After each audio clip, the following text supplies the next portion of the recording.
Hello everybody, my name is the Deuteron Doctor, and today we're going to be talking about how to play the Wringer. The Wringer is a very unique slosher, as in it's somewhere between a normal slosher and a tri-slosher, but it also kind of has some sort of blob-lobber kind of technique with it. The reason that it's kind of a mixture between all these is that it sloshes like a normal slosher, it has more than one firing area like the tri-slosher, and it has delayed bullets like the blob-lobber.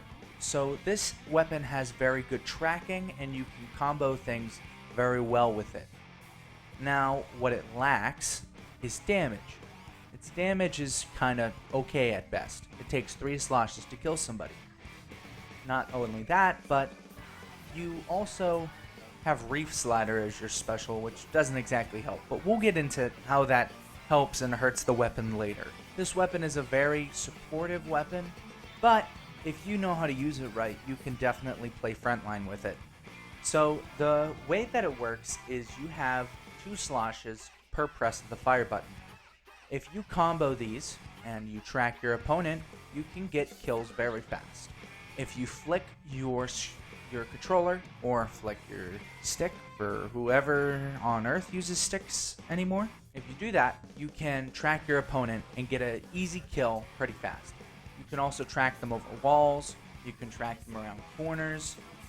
If you flick it hard enough, you can even bend the path of which the slosher makes. And that can lead to some very good painting utility as well. The thing I like to do to paint really fast is to flick my controller left and right to get a good paint on the floor, and it collects my special pretty fast too. The next thing we're going to talk about is the kit. Its kit is Suction Bomb and Reef Slider. The Suction Bomb is a very good bomb. It explodes in a spherical area, not a circular area or anything. I know, crazy. But it can stick onto walls and corners and other solid surfaces. So you can get some pretty sneaky kills with it, especially considering it's a, spherical bomb explosion. So you can hide it on a corner and the enemy might just die without even ever seeing the suction bomb if you place it in the correct position. Now, another thing that a suction bomb is good for is punishing people who super jump, and it punishes them hard. You'll see in the recording, a lot of my games I'm throwing suction bombs out and I'm killing a lot of people just by throwing them out and punishing the people who super jump. The Reef Slider is a special that you can use, but you really need to know how to position yourself correctly in order to use it. Like if you use it in front of snipers that are good, you're dead. If you use it in front of blasters that are good, you're dead. If you use it in front of dualies that are good, you're dead. Pretty much if you use it against anything that's good and knows how to position well against a Reef Slider, you're dead set on dying. But if you are sneaky with your Reef Slider plays, and instead of trying to explode it around people, you try to line people up to hit them with the Reef Slider, that's a lot harder to react. And you won't get punished nearly as often as I've found with my games. If I see a line of people, I don't aim the explosion area to there. I aim the path that I'm taking to there. And yes, I know it's a straight line, but if you catch my drift, if you use the Reef Slider like, and I know this is stupid, but I do Overwatch content, so I might as well make a analogy here. If you use it like Junker Queen's ultimate, if you look at Junker Queen's ultimate, she goes forward in a straight line and she goes very fast. If you use it like that, you can kill pretty much anybody without them having any sort of reaction time. Your downfall comes down to the explosion. The explosion is great, but it does not save you from anything at all. But if you aim your pathing, easy peasy, you'll make it. You'll kill a lot of enemies.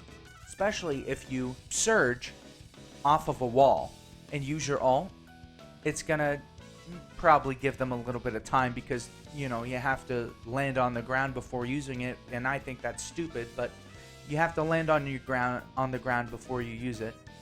So it might give them a little bit more reaction time. But if you're on a thin path and they're on the path, all they can do is either jump off or die. So Not a lot of people are just going to be like, oh, I gotta jump off, like, right now. And plus, if they decide to jump off, you can just explode early. You know, you don't need to use the whole duration of it if everyone's trying to escape. The recommended abilities for this weapon is going to be ink recovery up, run speed up, swim speed up, and object shredder. The reason it's so simple is because, well, really, this weapon doesn't have a lot of weaknesses based off the weapon itself. Its weaknesses only really come from its special, and the fact that it can't kill very fast, but you can get around that certain ways. The reason I said ink recovery up is because while this weapon does have pretty good efficiency already on its main weapon, and its sub has okay efficiency already without needing any ability chunks added to your gear, it does still run out of ink decently fast. It's not as fast as some of the other weapons I've covered, but ink recovery up will just solve that issue just right off the bat. You don't even need a lot of it. I'm thinking maybe a main and 2 subs at most. You don't really need much. The reason they said run speed up is because when you're sloshing, you might not be super slow, but having that extra run speed can definitely help, especially when you're trying to track your opponents and you can't flick nearly as far.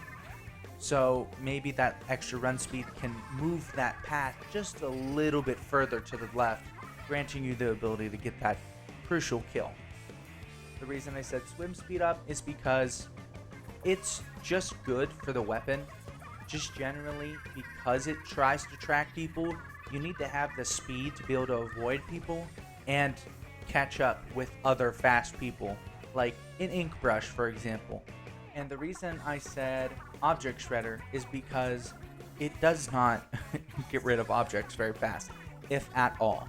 I think object shredder, honestly, is almost a must-have for this weapon, and because it does not destroy anything. You have to put both sloshes into it.